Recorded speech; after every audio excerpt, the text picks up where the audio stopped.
Picture a giant train labeled Technology and AI thundering down the tracks at full speed.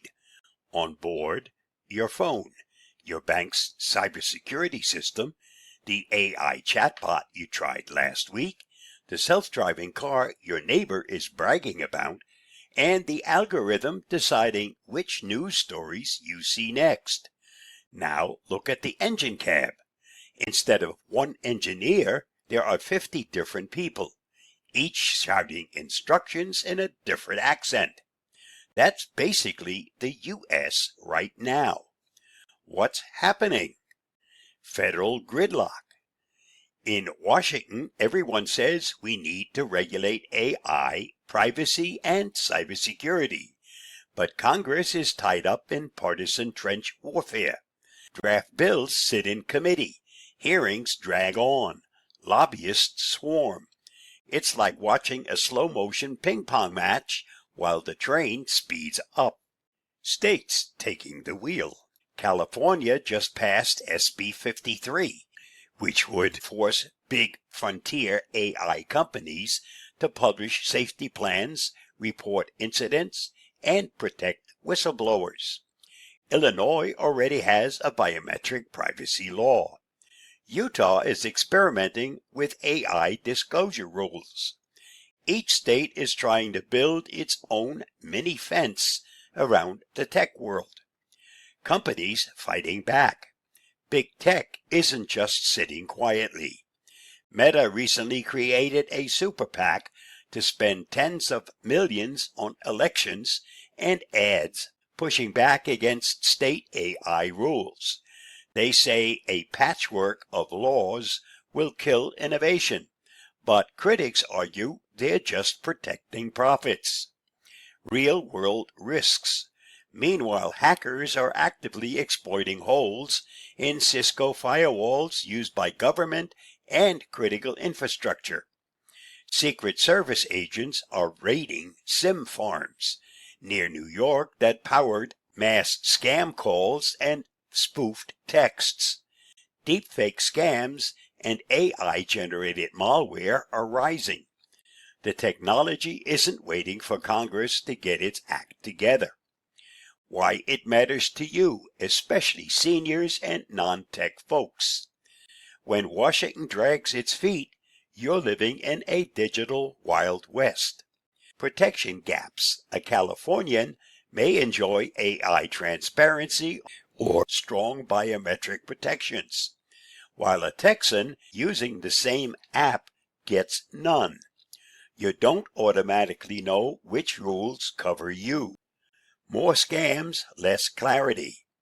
Without unified standards, crooks can exploit weak states or outdated systems, making phishing calls and deepfake messages harder to block or trace.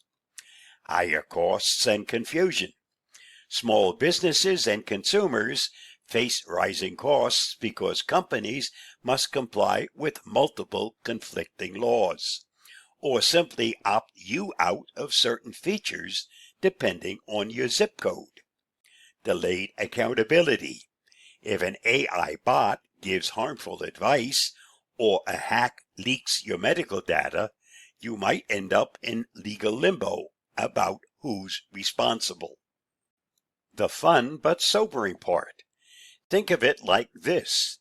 We pledged one nation under God, but when it comes to tech rules, we've got one nation under 50 experiments. Some are good, some not so much, and none line up neatly. The technology train keeps speeding up while the engineers are still arguing about the color of the whistle. What next? More state action? Expect more bills like SB 53 popping up in big states. For better or worse, those rules can set de facto national standards simply because companies don't want to run two systems. Federal tipping point. Eventually, Congress will be forced to act, if only to harmonize rules. But that could take years unless voters demand it. Consumer choices. Until then, the best protection is to favor services that voluntarily meet the strictest standards. Privacy, transparency, security, regardless of where you live. And to stay skeptical of miracle claims from unregulated AI tools, especially in health or finance. Public pressure. Legislators respond to noise. If constituents, especially older, reliable voters, say, "We want clear, strong tech rules," the incentive changes. Bottom line, the digital world already touches nearly every aspect of life. Your doctor's office, your bank, your grocery store, your grandkid's school. Without smart, timely rules, we're all involuntary beta testers for powerful technologies. The patchwork of state laws is better than nothing, but it's no substitute for a coherent national plan. Until the engineers stop fighting and start steering, you can protect yourself by using two-factor authentication and strong, unique passwords, checking whether apps or services comply with the strictest state privacy standards, treating AI advice as a suggestion, not gospel, staying informed. If you're reading or watching this, you're already doing that. It's not all doom and gloom. State experiments can spark innovation, and public pressure can break gridlocks. Stay safe, stay secure, and realize that right now, the tech train is moving faster than the rule book, and it's up to all of us to make sure it doesn't derail. Thanks for tuning in.